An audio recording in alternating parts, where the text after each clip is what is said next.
मौजूद आज हम रोहतक में, और रोहतक में वही जाना पहचाना नाम जिसे लोग अक्सर सरकार से भिड़ने वाले के नजरिए से देखते हैं, यानी कि हम बात कर रहे हैं सड़क के सीएम की। सीएम का मतलब होता है कॉमन मैन, कीड़े मकोड़े कह लो जी। तो शीत वैसे तो कीड़ी ना बनती, लेकिन शीत बनाया जा सके और हम तो मकोड़ा बनाए। अभी पीछे देखा हमने पेड़ों को लेके आप भिड़े हुए थे पुलिस प्रशासन से, वहाँ जो लोग मौजूद थे उनसे, और साथ ही सरकार को भी आपने लपेट दिया। वहाँ करीब 100 प्लॉट वालों से करीब ये बता रहे हैं कि 10 करोड़ रुपए इकट्ठा करके पेड़ों की सुपारी दी गई थी। एक तरफ तो सरकार कहती है पोल्यूशन हो गया, मर गए, हाय हाय सांस चढ़ गए, हाई पोल्यूशन। और बड़ी इंटरेस्टिंग चीज़ है कि फलदार नीम के बड़ के बहुत बड़े मतलब बहुत दुख हुआ मेरे को तो वहाँ उस दिन, और जाकर रोकना पड़ा। मेरे पे FIR कर रखी है ऑलरेडी। आजकल हरियाणा में बड़ा बवाल मचा हुआ है किसानों के बीच, ये जो मंडी के अंदर फसल खरीद की नए नियम शर्तें लागू कर दी सरकार ने, आपका क्या नजरिया है? सरकार को किसानों से बात करके ये चीज़ें करनी चाहिए। अब उसमें नॉर्मली ही मोटी ही बात है कि बोला कि टोकन देंगे, गुट्ठे लगवाओगे। यार आधे देश के गुट्ठे निशान ना पाओ, किसान कस्सी चलाओ काम करे। बोले ट्रैक्टर पर नंबर, ट्रैक्टर की जरूरत 30 साल पुराना, क्यों 40, ये वो झोटा बग्गी लिया होगा, बड़द लिया होगा, उसका के नंबर प्लेट लेगा होगा भाई वो है। यो सरकार का फूफा है या सरकार का बाबू है या मुख्यमंत्री। एक तरफ तेरे मैं किसान रहा हूँ, पाली भी रहा हूँ, तो पाली ने तो यार छड़ आदमी हो, पाली मन नतीजा लगा किसी की जवार हुए खवाई है। और मेरे ख्याल में मैश मुशी भी पक्का खोखा रहे होंगे, कदे आपने मिलना तो बूझियो। झोटे की बात आई, वो उस मुद्दे पे भी आपने बयान दिया था अपना, बड़ा वायरल हुआ वो। ये इस हरियाणा की भी सच है और हिंदुस्तान की भी एक बात सच है, इसको मान के चलना।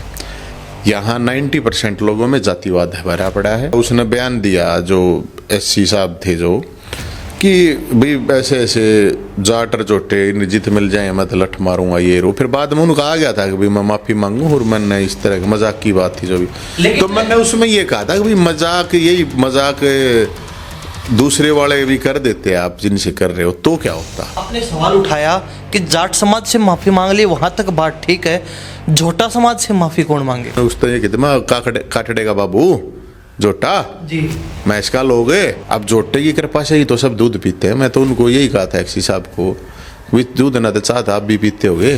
जोटे तो भी मान लो मैं ये जोटा हड़ताल पर बैठ गया या जोटे की लोग आई हड़ताल पर बैठ गए तो फिर तो मुश्किल हो जाए। मैं हड़ताल पर बैठ गई तो दूध कितना होगा। आजकल के कलाकार भी काफी ठड्डे हैं, आपने 2-3 मुद्दे उठाए भी हैं, आपने बोला भी है। अपने बाप दादा इनको कहते थे ये भांड भंडेले टाइप का मामला, इनकी कोई जाति बिरादरी नहीं होती। आजकल क्या हो रहा है कि ये सोशल मीडिया के जो भांड हैं, ये जो चौराहे पे, ये फोन पे जो कोठे खोल दिए हैं ना इन्होंने, तो मैं तो ये कहता हूँ ये जो जात बिरादरी की भी बात करते हैं, अपनी अपनी जात बिरादरी के जो गंदे बोल रहे हैं या जो गुंडे बना है, इनको रोक लो। ऐसे तो कोई भी कुछ भी बोल देगा। अब जो सेंसर बोर्ड हो रहा है, आप मतलब एक चीज बोल कर फिर कह दोगे भाई माफी। सरकार भी ये चाव है कि ये चले जाओ, मान लो नरे गुंडे हो रहे हैं, आजा तू उड़ो आजा, ओ तू उड़ो आजा, फलाना दिखड़ा। सरकार को पता कि इंटरटेनमेंट चल रहा है। अगर ये कर दिया तो सरकार से फिर लोग सवाल करेंगे।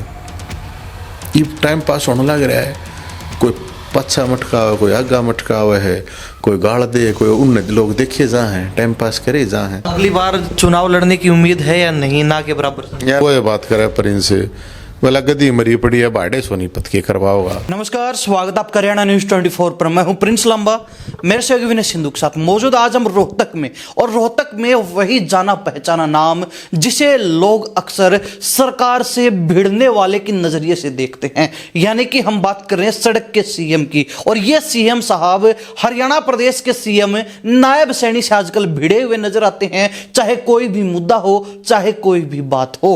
हालांकि इन दिनों स्वास्थ्य भी थोड़ा ठीक नहीं चल रहा है सीएम साहब का, लेकिन बातचीत करेंगे कि इलाज कैसा चल रहा है, और इसके साथ ही आजकल सरकार पर इतने हावी क्यों नजर आ रहे हैं, और इसके अलावा तमाम जो हरियाणा प्रदेश के चर्चित मामले इस समय चल रहे हैं, उन सभी पर भी विस्तार से चर्चा करेंगे। सीएम साहब बहुत बहुत स्वागत है आपका। नहीं सीएम क्या है यार, वो सड़क के सीएम। हाँ, सीएम का मतलब होता है कॉमन मैन। एक सीएम होता है जो बड़ा हाथी होता है ना, सरकार होती है। तो हम तो कॉमन मैन है। कॉमन मैन का मतलब होता है कीड़ी हैं हम तो, कीड़े मकोड़े कह लो जी। तो शीत वैसे तो कीड़ी ना बनती, लेकिन शीत बनाया जा सके और हम तो मकोड़ा बनाए। तो कीड़े मकोड़े हैं भाई हम तो, और जितना हो सके है उतना लड़ ले हैं, और तो क्या है, जितना रुक्का मारा जा सके मार ले हैं। स्वास्थ्य कैसा है? सुना आपने आँख का ऑपरेशन वगैरह कुछ करवाया है? हाँ, ऑपरेशन करवा। तो पैसे वाले लोग हैं, नेता वेता लोग तो सीधे बड़े बड़े हॉस्पिटलों में दिल्ली, गुड़गांव, चंडीगढ़ या फिर बम्बई की तरफ रुख करते हैं। नहीं, मैं नेता नहीं हूँ ना, मैंने तो पीजीआई रोहतक में ही करवाया है। मैं तो कितना पैसे वाला हूँ भाई, मेरे तो इतने हैं भाई। ठीक, हाँ, रोटी कपड़ा मकान के लिए भगवान ने कह लो, भाईचारे ने कह लो, साथियों ने कह लो, लोगों ने कह लो, उनकी कृपा से ठीक है, अपना रोटी कपड़ा मकान है। मैं तो बीपीएल है भाई मेरे पास, तो मैं ये तो कह सकूँगा बीपीएल तो है छत के रूप में, पैसे वैसे तो नहीं हैं। अब मैं पैसे वाला या बड़ा आदमी होता या नेता वेता होता तो पीजीआई में थोड़ी, पीजीआई में तो आम जनता के लिए होता है। पीजीआई में कभी देखा है कोई नेता, एमएलए, एमपी कोई लोटा देखा हो? मैं कभी नहीं सोते। हाँ, तो फिर मैं तो क्या करता ही हूँ, तो मनमाने 1 लाख रुपया लग जाता।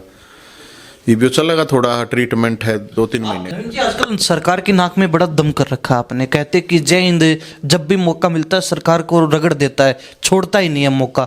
अभी पीछे देखा हमने, पेड़ों को लेके आप भिड़े हुए थे पुलिस प्रशासन से, वहाँ जो लोग मौजूद थे उनसे, और साथ ही सरकार को भी आपने लपेट दिया कि सरकार यहाँ रोहतक के अंदर पेड़ों की हत्या कर रही है, और आपने चिता भी जलाई थी। देखो, पेड़ मेरा तो कोई प्लॉट है नहीं वहाँ पे। वहाँ करीब 100 प्लॉट वालों से करीब ये बता रहे हैं कि 10 करोड़ रुपए इकट्ठा करके पेड़ों की सुपारी दी गई थी, और ये बिल्कुल फैक्ट बात है, क्योंकि ज़मीन वो सरकार की है, वो किसान केस हार चुका है। लेकिन हम तो यही बार बार कह रहे थे, कुछ लोगों को ये बहम था नवीन जी वहाँ रहता है, कब्जा कर रखा है, फलाना दिखड़ा। मेरा कुछ वो नहीं था, मेरा इंटरेस्ट इतना था कि उन पेड़ों को पाला है 10 साल 20-20 साल पुराने पेड़ हैं, हमने तो पानी वानी डाला था, लगे हुए मिले थे हमें। तो एक तरफ तो सरकार कहती है पोल्यूशन हो गया, मर गए, हाय हाय सांस चढ़ गए, हाय पोल्यूशन। कोई मुख्यमंत्री, एमएलए, एमपी, नेता है कोई भी है, उनके लगे हुए पेड़ आप ढूंढ लीजिए, कभी नहीं खड़े मिलेंगे आपको। प्रधानमंत्री मोदी जी कहते हैं माँ के नाम पेड़ लगाओ, सैनी साहब भी कहते हैं सीएम साहब की माँ के नाम पेड़ लाओ, हुड्डा साहब हैं विपक्ष के नेता, वो भी सब, मतलब पेड़ों का टाइम नहीं आता चमासे के टाइम पे सब पेड़ लाओ ना, तो उनको कोई पालता है। और अब जब बचाने की बात आई तो कोई सामने नहीं आता है।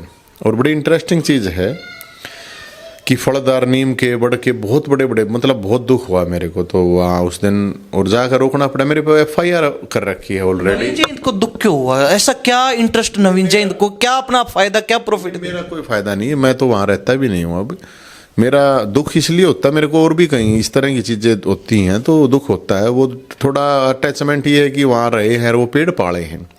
मैंने सरकार को यही कहा था, मोदी जी के नाम से, सैनी जी के, खट्टर साहब के नाम, किसी के नाम से भी हो, या उनकी माँ के नाम से, या उनके बाबू दादा दादी, किसी के भी नाम से पार्क बना दो यार उसका। वो तो एक ऑक्सीजन है, वो प्लांट है रोहतक के लिए। पूरे रोहतक में आपको कहीं नहीं मिलेगी। आप जाओगे वहाँ देखोगे चीज़ें, आप तो जो पुराने उसमें आते थे मेरे पास वहाँ पे, तो पेड़, मैं सुप्रीम कोर्ट कह चुका कि पेड़ काटना है, एक जवान पेड़ को काटना एक आदमी की हत्या करने से भी बड़ा पाप है। हाई कोर्ट भी कहता है यही बात। और बड़ी इंटरेस्टिंग बात यह है कि उस दिन हाई कोर्ट में पूरे हरियाणा के लिए पेड़ों के लिए सुनवाई चल रही थी, और एनजीटी में पर्टिकुलर उसी जगह के लिए चल रही थी। उस स्टे लगा दिया, लेकिन वो जो 300-400 पेड़ काट दिए, वो 10 जेसीबी, जिसमें 1 जेसीबी प्रशासन की थी, बाकी बाहर की ही थी। तो ये कि जो भी मतलब जमीन माफिया कह लो या कुछ भी कह लो, एक पूरा बड़ा एक सिस्टमेटिक ढंग से साजिश करके ही काटा गया। और सैनी साहब से मेरा तो ये, या तो उनकी चलती है नहीं है फिर, और चलती है तो उनको रोकना चाहिए। दूसरी तरफ सैनी साहब तो, अब सैनी समाज तो वैसे ही पेड़ पौधा का रखवाड़ा बताते हैं, तो वैसे भी किसी चीज़ के लिए अटैचमेंट हो जाती है। हर आदमी की अपनी अपनी फील्ड होती है, हर जाति धर्म का अपना एक वो होता है कि भाई हाँ। तो मेरी तो रिक्वेस्ट थी, मैं तो रिक्वेस्ट ही कर रहा था, रुक्का ही मार रहा था। और मेरा तो कुछ वो है ही नहीं उसमें, मेरा तो कोई लेना देना है ही नहीं। मैं तो यहाँ पे यार अपने 30-33 गज के उसमें रहता हूँ।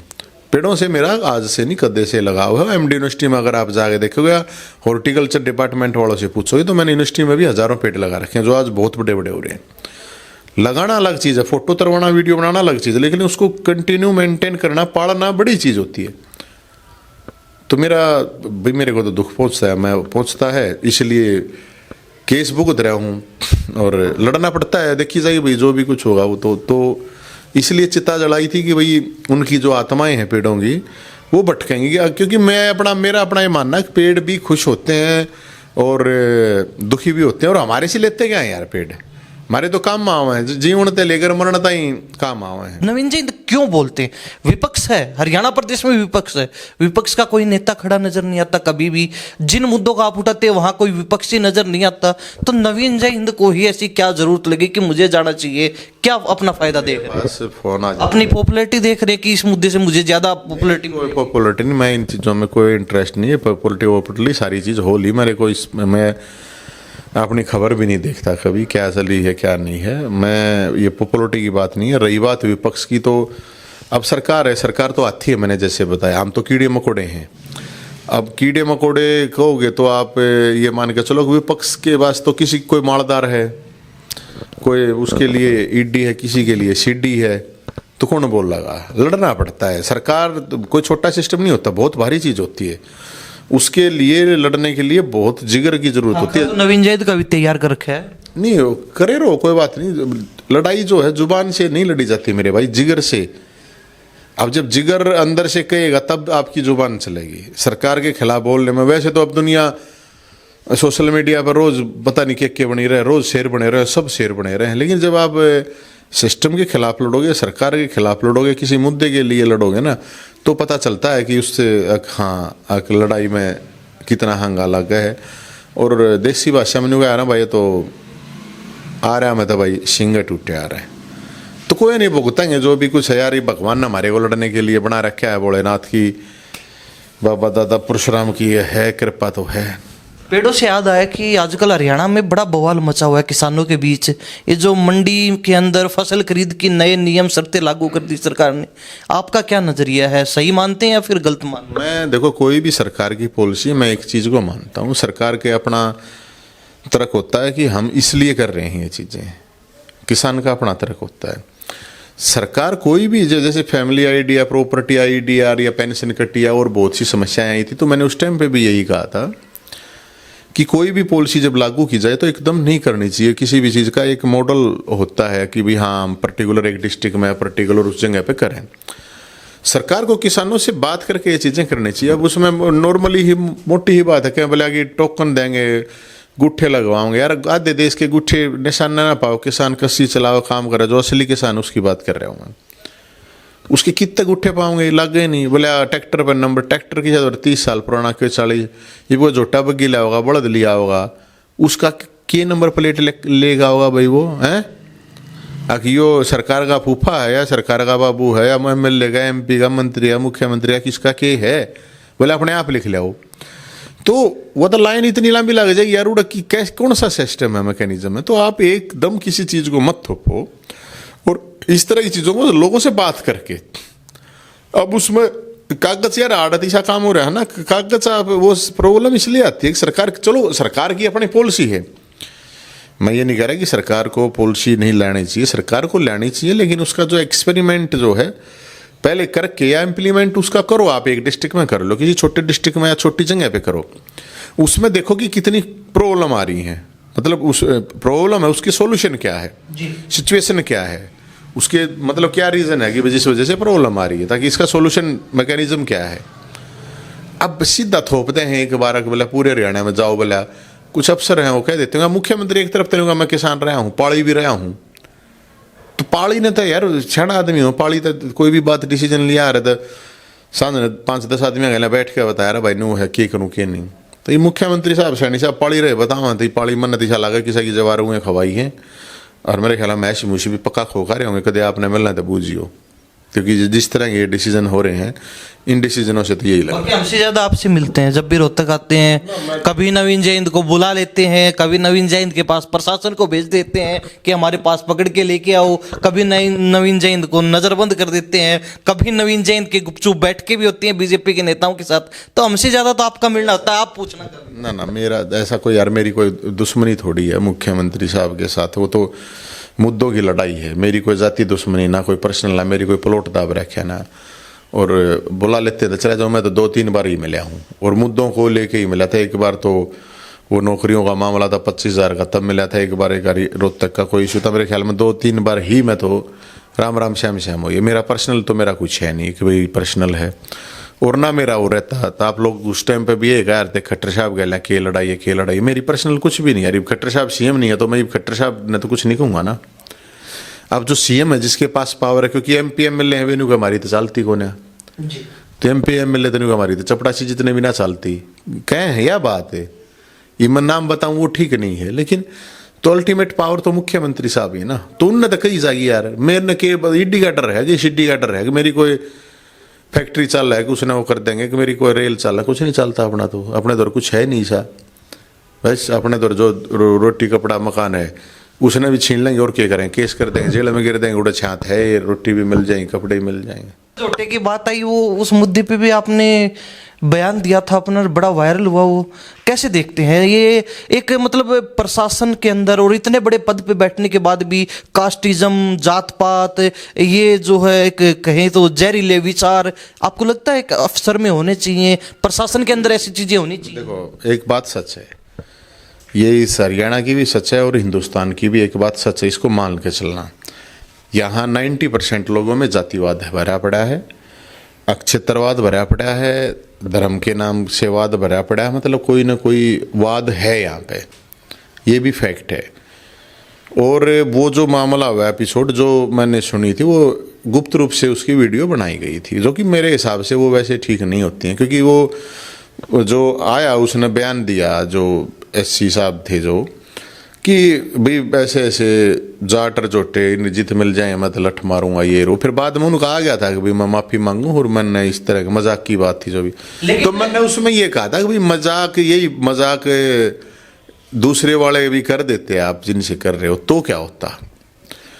तो मजाक में तो देखो, हम अगर वो जेन्युइन बात ये है कि भाई मजाक की बात थी तो हम भी आपस में खूब मजाक कर रहे हैं, एक दूसरे की जात के नाम पे भी कर रहे हैं, ये एक हमारा हरियाणा का कल्चर भी है, ट्रेडिशन भी है, खूब अच्छी बूंदी कर रहे हैं। अगर उन्होंने उसको जानबूझ के, मान लो कोई भी चीज़ मैं स्टेज पे खड़ा हो कहूँ, इंटेंशनली कोई चीज़ कहूँ, एक अलग चीज़ है, मैं वैसे कहूँ उसकी अलग चीज़ है। तो मैंने ये कहा था कि भाई इस तरह नहीं बोलना चाहिए, लेकिन उन्होंने माफ़ी मांग ली थी तो यार बात खत्म हो जाती है। माफ़ी जब मांग लेते हैं तो अब बात उसमें जाट जो आपने सवाल उठाया कि जाट समाज से माफ़ी मांग ली, वहाँ तक बात ठीक है, झोटा समाज से माफ़ी कौन मांगे? वो मैं इसलिए कहा था मैंने कि जाट तो अब हरियाणा है तो जाट तो राजनीतिक, सामाजिक, आर्थिक, शारीरिक हर तरह से ताकतवर हैं, वो तो लड़ लेंगे अपने लिए, मंगवा लेंगे माफ़ी किससे तो भी। मैं अभी झोटा एकला छोड़ दिया, अब जोटे की कृपा से ही तो सब दूध पीते हैं। मैं तो उनको यही कहा था एक्सी साहब को, भी दूध ना तो चाहता आप भी पीते होगे, जोटे तो भी मान लो मका जी, मैं तो रिक्वेस्ट कर सकूँ हूँ भाई, कृपा तो जोटे की है ना। हरियाणा तो वैसे भी दूध दही का खाना है, ये जोटा हड़ताल पर बैठ गया या जोटे की लोग ही हड़ताल पर बैठ गए तो फिर तो मुश्किल हो जाए, मैच हड़ताल पर बैठ गई तो दूध कितना होगा। तो मैंने उनको यही कहा था, तो वो बोले हाँ ठीक है भाई, हम उनकी भी नाराज़गी दूर करेंगे। तो वो बेजुबान है यार, वही बताऊँ ना मैं, पेड़ पक्षी पशु इनके लिए कौन लड़ेगा। तो इसलिए मैं कहा भाई जोटे तो भी मांग ले हैं। एक हिसाब से देखा तो यार जोटा तो सेवा ही कर रहा है, पंचायती हो जोटा तो मैं तो इसलिए कह रहा था कि भाई जाटा तो मांग ली तो जोटे तो मांग ले। वो तो कह था बोला भाई मैंने मांग ली, तो मैंने उसमें यही कहा था कि भाई जाटा तो मांगी है, जोटे तो नहीं मांगी। फिर वो बोला कि जोटा कोई, वो थोड़ा कंफ्यूज हो गया होगा, कही तो थी उसने, तो मैंने नहीं मगा अभी जाट उसमें, फिर वो तो मैंने खैर वो नहीं डाला। तो मैंने उस तरह ये कहते मैं काटड़ेगा बाबू जोटा जी, मैं इसका लोगे देसी भाषा में। तो फिर वो ऐसे ही हंसने लगे। तो मेरा कहने का मतलब देखो, वो एक मजाक की बात चल रही थी तो कोई मतलब प्रॉब्लम नहीं है, वो चलती। लेकिन ये भी सच है कि हर आदमी में यहाँ जाति जहर भरा पड़ा है, खासकर जितने पढ़े लिखे लोग हैं उन 90% की बात कर रहा हूँ। एक सामान्य जो आदमी है, गांव में रहे हैं या कोई देसी आदमी है, उनमें नहीं है ये चीजें। सब आपस में बैठ के हंसी मखौल करते हैं, किसी के बिना काम नहीं चलता। लेकिन सवाल ये उठता है कि प्रशासनिक व्यवस्था में जो लोग, यानी कि जिनके पास पावर है, जिनको जिम्मेवारी ही ये मिली हुई कि आपको चाहे किसी भी वर्ग का हो, किसी तबके का हो, किसी धर्म का हो, सबका भला करना है, उन लोगों में अगर ये चीज हो तो कहीं ना कहीं आपको लगता है कि ये होना चाहिए, नहीं होना चाहिए? नहीं होना चाहिए, लेकिन है ना। अब यार लीचड़ कीचड़ आदमी तो कोई भी हो चाहे, वो तो किसी भी जात को, जाट हो, ब्राह्मण हो, एससी हो, बीसी हो, यादव हो, पंजाबी हो, बाणिया हो, गुज्जर हो, यादव, राजपूत, ठाकुर, कोई ही भी बिरादरी हो, अच्छे लोग हर जगह है, मैं ये मानता हूँ 90% लोग अच्छे ही हैं, वो 10% ही है ये गंदड़ लीचड़े। लीचड़ कीचड़ तो यार हर जगह मिलेगा, लेकिन अच्छे लोग भी तो देखना पड़ा है हमने। और उसमें एक आदमी अगर कोई भी चीज़ कहे, मतलब आजकल ट्रेंड है ना सोशल मीडिया का, आप देखते हो गंद कल्चर का, तो इसका मतलब ये थोड़ी है कि सोशल मीडिया पे कोई एक आदमी की शायद पर्टिकुलर जात को गाली दे है तो पूरी जाति थोड़ी उस चीज़ का दोषी है, या कोई गंदा काम कर रहा है, गलत काम करता है, इसकी जात यह है, तो दूसरे कुछ लोग इसे वो नुकल ला जाए, देखो फलाना ना, देखो ये नुकल लग गया, देखो ये तो जाट इसे गंदे हैं, ये तो ब्राह्मण इतने गंदे हैं, ये यादव इतने गंदे हैं, ये ठाकुर इतने गंदे हैं, ये एससी गंदे हैं, ये बीसी गंदे हैं, ये पंजाबी है, ये बाणिया है, ये गुजर, मतलब हर जात का जर्नलाइज कर दिया जाता है, जो कि गलत है। आपकी लड़ाई है वो व्यक्तिगत है, व्यक्तिगत 1 to 1 लड़ो आप, किसी को पर्टिकुलर जाति को वो नहीं करना चाहिए। आजकल के कलाकार भी काफी ठड्डे हैं, आपने 2-3 मुद्दे उठाए भी हैं, आपने बोला भी है। मासूम शर्मा कलाकार हैं, जाना माना चेहरा है, अच्छी गायकी उनकी है, उनका एक विवाद हुआ था। उसके बाद जो रैपर बादशाह हैं, उन्होंने भी एक हरियाणवी संस्कृति से जुड़ा एक ऐसा गाना गा दिया, उसमें कुछ ऐसे शब्द बोलती है, उस पर भी आपने अपना पूरा गुस्सा निकाला था, पूरी नाराजगी जाहिर की थी। कलाकारों की कोई बरादरी नहीं होती। सेकंड मतलब अपने बाप दादा इनको कहते थे ये भांड भंडेले टाइप का मामला, इनकी कोई जाति बरादरी नहीं होती है। और आजकल जो कल्चर चला हुआ, मर्यादाएं तो नहीं सुन तो लो ना, मर्यादाओं की तो बता रहा हूँ।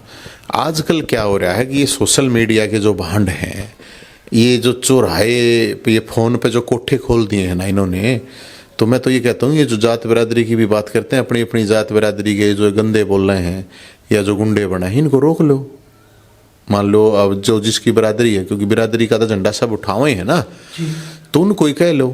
तो अब जैसे मान लो बादशाह ने कही थी तो उस पर कोई नहीं बोला था, हम तो उसके बहुत बाद में बोला, मैं तो जब कोई नहीं बोला सब सन्नाटा ले गए थे, तो वो चलो माफ़ी मांग ली थी उसने, चलो ठीक है ख़त्म करो बात, मैं उस चीज़ नहीं वो करता। लेकिन सरकार क्या कर रही है, एक बात बता, ऐसे तो कोई भी कुछ भी बोल देगा। अब जो सेंसर बोर्ड हो रहा है, आप मतलब एक चीज़ बोल कर फिर कह दोगे भाई माफ़ी, कोई गलती से निकल जाए, ठीक है यार, जचा जचाई, मान लो मैं आप बात कर रहे हैं, मेरे मुंह में तो गाली निकल गई, गाली हमारा एक वो है, सच्चाई है, लेकिन मैं 1 मिनट तक जमा जमा के गाली दूंगा, अगर लोग सुनेंगे उसको, तो इसका मतलब मेरे अंदर गंदगी भरी पड़ी है। मुझे क्या बात कमरे में करनी चाहिए, क्या बात पंचायत में करनी चाहिए, क्या बात चौराहे पे करनी चाहिए, क्या लोग देखें वो करनी चाहिए, ये इतना तो दिमाग होना चाहिए। तो इनकी किसी की कोई बिरादरी नहीं होती। और गंद कल्चर के खिलाफ, क्योंकि गंद कल्चर के लिए तो पुलिस है, ये हरियाणा पुलिस तो बड़ा कौन सा कहेंगे भाई, 60-70 हज़ार आदमी है, उस तो बड़ा कौन, इतने हथियार किस दो रहे हैं। तो इसके ऊपर सरकार, मैंने सरकार से यही कही थी, मैंने वो जो घंटा बजाओ वाली चलाई थी ना, वो चलाई रखी है, वो घंटी बजाओ, गंदगी बजाओ, कह लो उसने, चाहे घंटा बजाओ, गंदा बजाओ, कह लो चाहे। सरकार ने एक्शन लिया था पिछले दिन, आपने देखा होगा, बहुत सारे गाने बैन कर दिए थे, बदमाशी वाले, पिस्तौल वाले, लेकिन उसका कुछ फर्क नहीं पड़ा। आज भी वो चीजें लगातार जो की तो चल रही हैं और ज्यादा चल रही है। सरकार, मेरे को इसमें लगता है, मैं तो सैनी साहब मेरी 24 घंटे मान लें, 24 घंटे सिर्फ, मैं फालतू कहता ही नहीं, इस टॉपिक पर तो 24 घंटे में ख़त्म हो जाएगा। आप सार्वजनिक रूप से सोशल मीडिया हैंडल कोई भी गाली देता पा गया या गुंडा कल्चर या गंदा कल्चर को प्रमोट करता पा गया, तुरंत अंडर डालो, 112 की तरह डायल 112 की तरह कार्रवाई कर दो। आप किसकी हिम्मत है यार, आप एसपीओ को, अगर कोई भी आपके इलाके का आदमी अगर जिसने ये गंद फैलाना कोशिश करी, उसको रगड़ो, उसको सार्वजनिक रूप से उसको रगड़ो, अच्छी तरह से डालो भीतर, 1 साल तक पहले जमानत भी नहीं हो। किसकी हिम्मत है यार, किसी की नहीं है। लेकिन सरकार पता नहीं क्यों नहीं करती।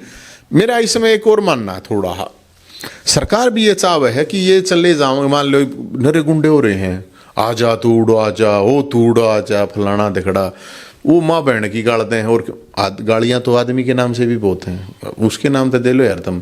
माँ ने भी बीच में ले आओगे, बेबे ने भी बीच में ले आओगे, लुगाई ने भी बीच में ले आओगे, उनको गालियाँ दोगे, उनको किस लिए गाली दे रहे हो।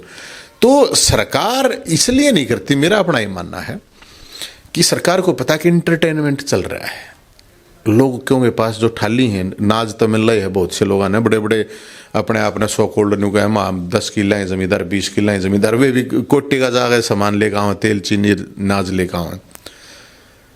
सरकार एंटरटेन ये चल रही, इसको इसलिए बंद नहीं कर रही है कि अगर ये कर दिया तो सरकार से फिर लोग सवाल करेंगे ये टाइम पास होने लग रहा है, कोई पच्छा मटका हुआ, कोई आगा मटका हुआ है, कोई गाड़ दे, कोई उन्हें लोग देखे जा हैं, टाइम पास करे जा हैं। अब वो टाइम पास 2, 4, 5 साल 10 साल कर लो, ये 20 साल का बालक 10 साल कर लेगा ज़्यादा से ज़्यादा, जिसका माँ बाप का थोड़ा बहुत खाना पीना।